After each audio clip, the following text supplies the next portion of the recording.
सरपरस्तों के लिए। मैंने इन गुनाहगार आंखों से देखा, ये सरपरस्त लोग खूब समझे। 29 पारे एक हाफिज ने हिफ्ज किया था।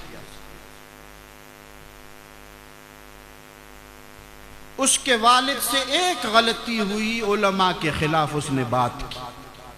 आज उसका बेटा 30वां पारा हिफ्ज नहीं किया है, ये मेरा तजर्बा है। वो ट्रक चलाता है, सिर्फ उलमा के खिलाफ उसने बात की। मैंने इन गुनाहगार आंखों से ऐसा आदमी देखा जिसने मौलाना को गुस्से की निगाह से देखा। मैं गवाह हूं, इस मस्जिद में उसके 2 बेटे मदरसे से महरूम हो गए। ये अवाम से मैं अर्ज करता हूं, तासु अलजाई किशेनी वायदा मुल्ला या अलदा गसीदी तसई।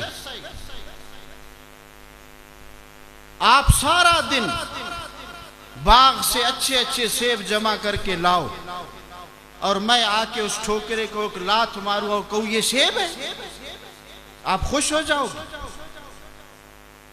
कि सारा दिन मैंने मेहनत किया और आके इसने एक लात मारा। अल्लाह ने इनको चुना है, ये अपने मर्जी से नहीं आए। ये नबी के वारिस अपने मर्जी से बने नहीं है। इनके खिलाफ मुंह खोलने से पहले समझो कि अपने औलाद को महरूम कर रहे हो, अपने आप को महरूम कर रहे हो।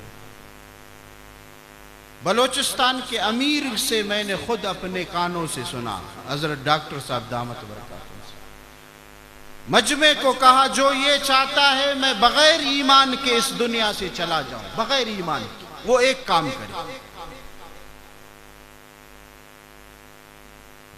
तवज्जो है इंशाल्लाह। अगर यह कार कही बस सोच दागवाड़ी बगैर बेल ईमान इस दुनिया से मैं चला जाऊं, वो उलमा में ऐब ढूंढे बस। एक बूढ़े आलिम ने मुझसे एक सवाल पूछा,